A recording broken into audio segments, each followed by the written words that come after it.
Ya, selamat siang saudara-saudara.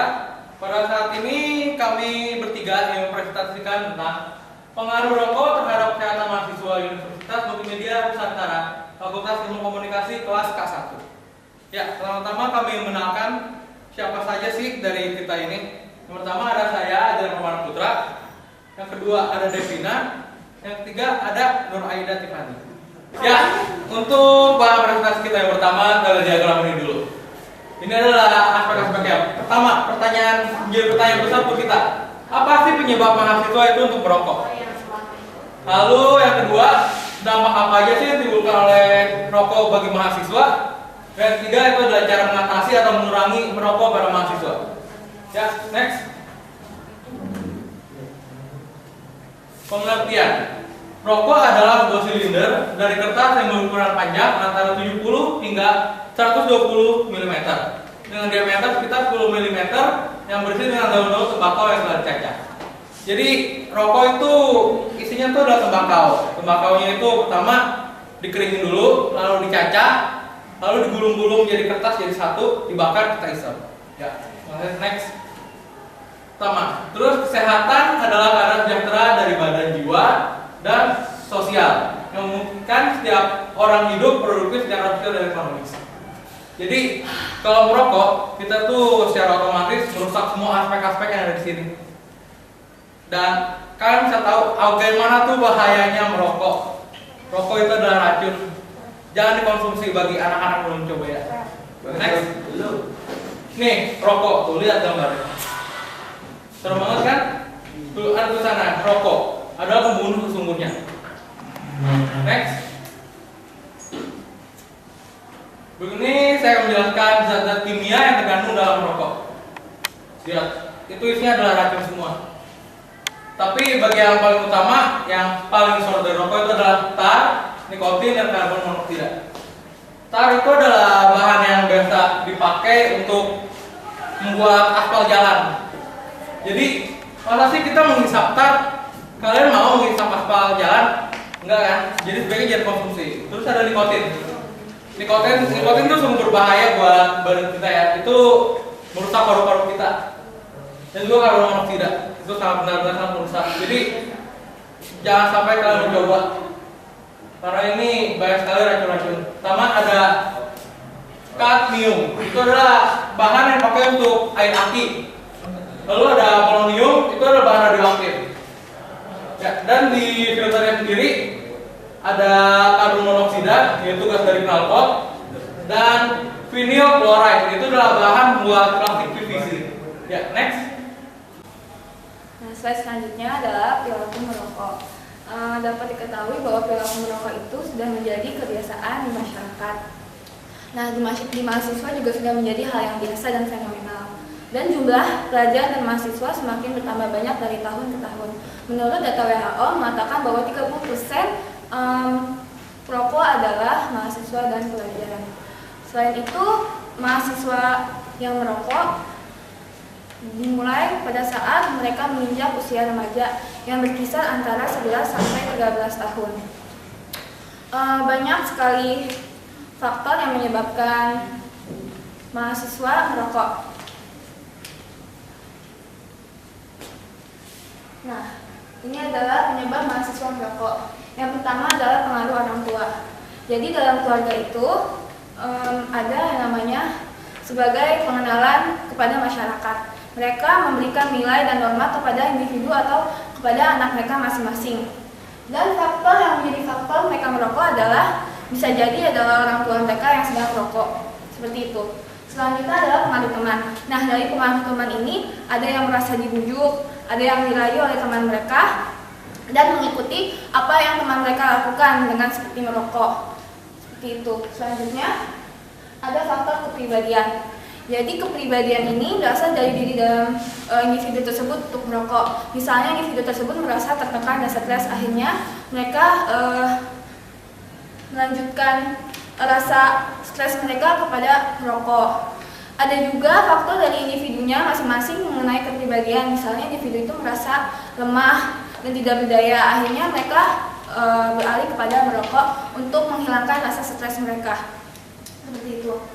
Selanjutnya adalah pengaruh iklan. Jadi dalam iklan itu menunjukkan bahwa adanya kejantanan atau glamor mengenai apa yang mereka presentasikan, apa yang mereka iklankan dalam iklan rokok tersebut, sehingga dapat mempengaruhi anak-anak, remaja ataupun mahasiswa menjadi ikut-ikutan untuk merokok seperti itu. Selanjutnya adalah jenis kelamin. Kan kita ketahui bahwa kalau merokok itu kebanyakan adalah dikonsumsi oleh kaum lelaki. Jika kalau misalnya kaum lelaki itu ada yang tidak merokok, mereka dianggap sebagai tidak jantan atau kurang mengambil resiko. Itu sebagai penyebab bahwa mereka harus merokok. Jadi ada anggapan yang memotivasi mereka untuk merokok. Nah, yang bagian ini adalah bagian stres. Seperti dijelaskan tadi, bahwa merokok itu juga dapat menimbulkan rasa tenang, membius mereka, menghilangkan rasa-rasa stres yang mereka miliki, sehingga mereka merasa dihargai, sehingga mereka merasa dihormati seperti itu. Jadi merokok ini paling banyak dominan untuk menghilangkan stres. Sedangkan perlu kita ketahui bahwa mahasiswa kan dituntut oleh banyak hal, misalnya tugas segala macam lah seperti itu. Jadi mungkin saja faktor dari stres ini bisa mengalihkan rasa tekanan mereka seperti itu. Selanjutnya adalah budaya. Ini tergantung pada budaya individu masing-masing. Misalnya saja perlu kita ketahui kan sejak dulu ada ritual adat yang menggunakan tembakau untuk menenangkan para ketua atau ketua suku adat tersebut, dan digunakan oleh para penganut anggota dalam suku adat tersebut, sehingga turun-temurun menjadi suatu kebiasaan atau budaya.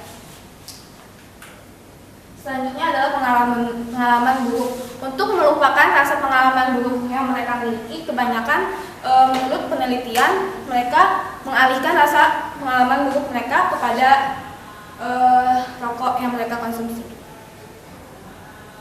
Selanjutnya adalah kemudahan untuk memperoleh rokok. Nah, di sini kita juga tahu bahwa di setiap sekitar rumah kita, tukang jualan atau dimanapun, itu pasti banyak menjual rokok eceran yang mudah didapat oleh anak-anak, remaja maupun mahasiswa. Itu juga merupakan faktor pendorong mengapa mereka mudah sekali mendapatkan rokok di mana-mana, seperti itu.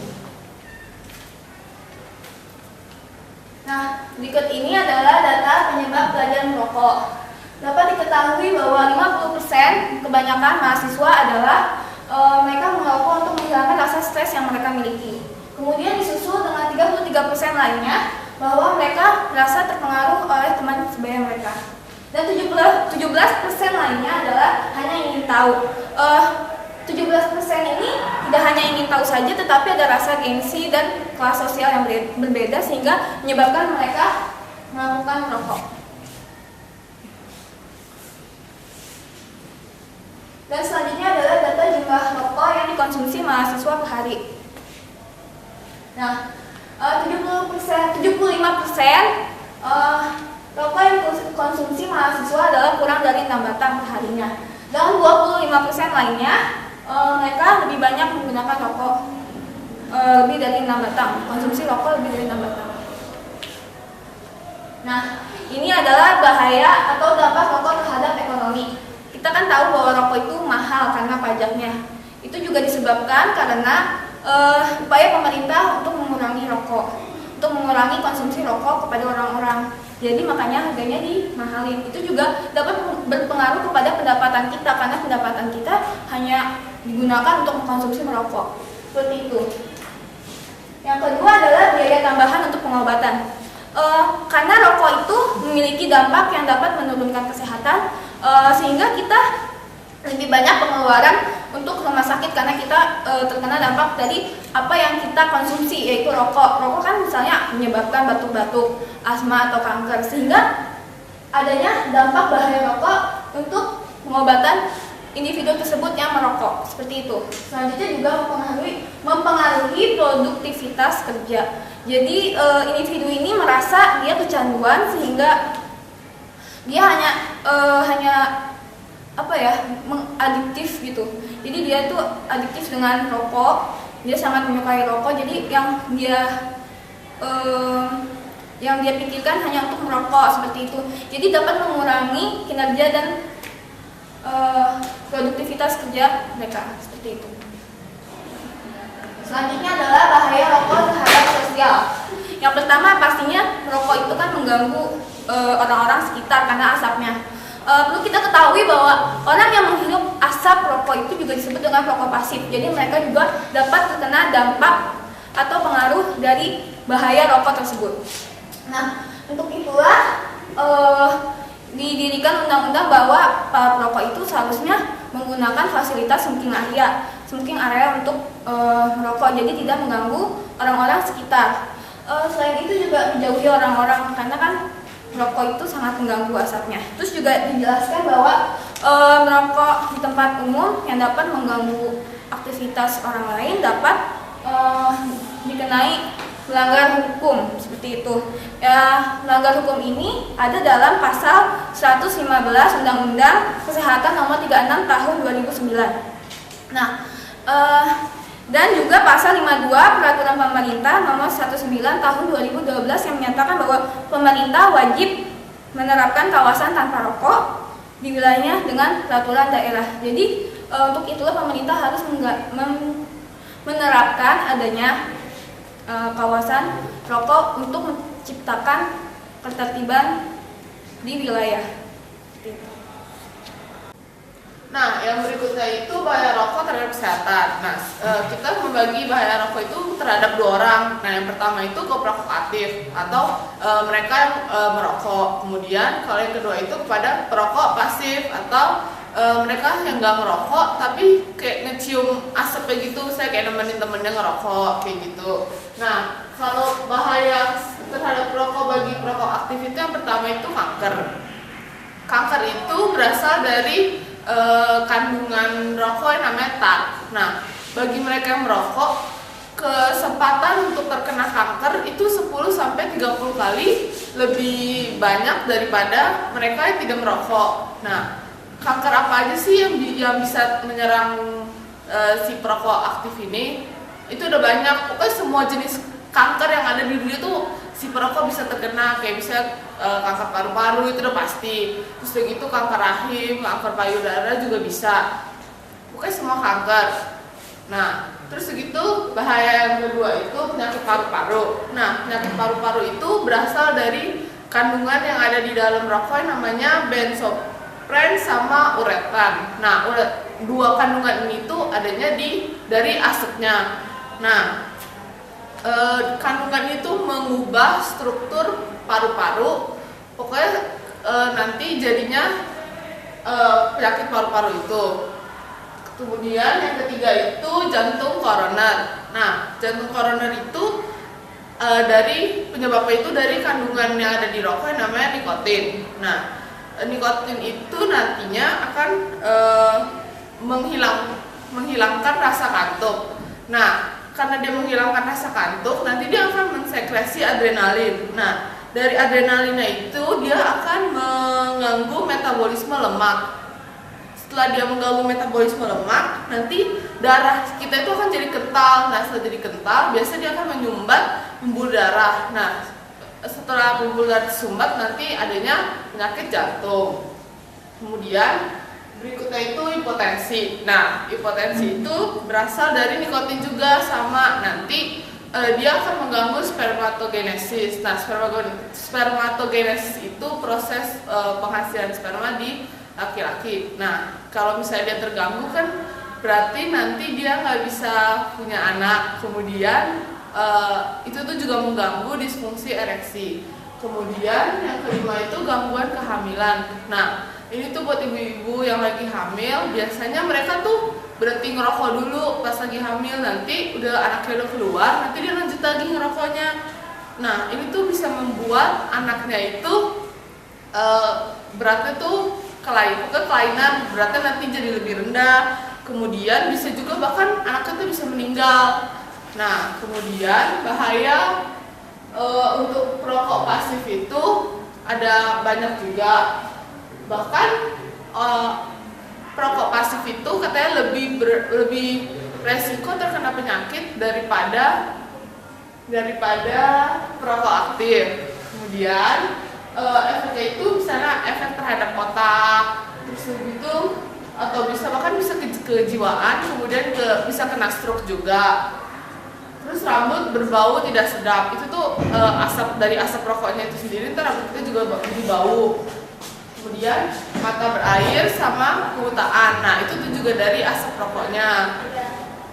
Iritasi hidung, terus kanker paru-paru sama asma juga. Sama juga sih kayak si perokok aktif itu, karena kan dia juga hidup asapnya. Terus penyumbatan pembuluh arteri sama penyakit jantung, nah itu juga sama kayak si perokok aktif dari nikotinnya itu sendiri. Nah dari gambar ini itu tuh tulisannya every smoke you inhale will eventually damage and shorten your life. Nah, rokok itu bisa mengurangi hidup kalian, jadi bisa mengurangi waktu hidup kalian. Terus itu tuh yang ada di pojok itu kayak cerita seseorang. Jadi maminya itu ngerokok dari di SMA. Setelah dia ngerokok, dia kena kanker payudara. Setelah kanker payudara 3 tahun maminya itu mati dengan kanker itu udah menyebar ke seluruh tubuh, sama bahkan hatinya itu udah bocor. Berikutnya itu alasan kenapa masih banyak mahasiswa yang ngerokok. Dari banyak alasan kenapa rokok itu nggak bagus, tapi tetap aja masih banyak mahasiswa yang ngerokok. Nah, dari angket yang kita sebarin itu ada hasilnya. Nah, hasilnya itu 75% itu udah kecanduan. Nah, tapi 25% itu untuk menghilangkan rasa jenuh. Jadi kebanyakan itu lebih memilih alasan udah kecanduan. Sebagian lagi tuh tetap merokok karena untuk menghilangkan rasa jenuh. Terus ada beberapa cara untuk mengatasi kebiasaan atau mengurangi merokok. Yang pertama itu keinginan sendiri. Untuk memulai segala sesuatu, kita harus mulai dari diri sendiri. Kita harus punya tekad yang kuat. Kalau misalnya tekad kita nggak kuat, nanti kita nggak bisa berkata tidak untuk merokok. Nanti kita pasti balik lagi ngerokok, balik lagi. Yang kedua, pihak yang mendukung. Masuk ke pihak yang mendukung itu orang-orang terdekat kita. Misalnya kita niat mau berhenti ngerokok, kemudian kalau misalnya orang-orang di sekitar kita nggak ngedukung, nanti mereka tuh menggoda kita lagi untuk balik ngerokok. Contohnya misalnya kita ditawarin ngerokok, terus itu balik lagi ke yang pertama. Kalau tekadnya nggak kuat, kan kita balik lagi ngerokok. Yang ketiga, mengalihkan diri ke hal-hal positif. Biasanya tuh orang ngerokok di waktu luang. Jadi kalau misalnya usahain kita isi waktu luang kita tuh dengan hal-hal yang positif, kayak misalnya baca buku atau yang lainnya. Pokoknya hal-hal yang positif usahain, jangan sampai waktu luang. Yang keempat, mengganti rokok dengan permen. Biasanya kalau orang ngerokok itu kan rasanya mulut tuh asem. Nah, caranya itu ganti aja sama permen. Yang kelima, mulailah pola hidup sehat. Nah, pola hidup sehat itu bisa kayak mulai dengan makan yang teratur, terus segitu dengan olahraga. Nah, itu juga akan membantu kita untuk jadi lebih sehat. Nah, kalau ini dari angket yang kita sebarin di kelas K1. Nah, 60% itu memilih cara berhenti merokok itu dari keinginan sendiri. Kemudian 40% itu memilih cara berhenti merokok itu dengan mengalihkan ke hal-hal yang positif. Nah, jadi kesimpulannya mahasiswa di kelas K1 itu kebanyakan lebih dari setengahnya itu tidak merokok, tapi mereka itu termasuk perokok pasif karena semuanya memiliki orang terdekat yang merokok. Kemudian sebagian kecilnya itu sisanya merupakan perokok aktif. Nah, mereka itu merokok karena ada dua sebab yang paling banyak mereka pilih, yaitu untuk menghilangkan stres sama karena pengaruh dari teman sebaya. Kemudian masih banyak yang merokok, walaupun dari akibatnya banyak kayak kanker atau penyakit, pokoknya banyak penyakit, tapi mereka tetap merokok karena mereka itu udah kecanduan. Kemudian ada beberapa cara untuk berhenti merokok kayak tadi yang disebutin. Terus dari itu saran dari kami yaitu karena rokok itu nggak bagus, maka lebih baik untuk berhenti. Ya, berikut tadi adalah presentasi kami. Kami ucapkan terima kasih atas perhatiannya. Salam sejahtera bagi kita semua.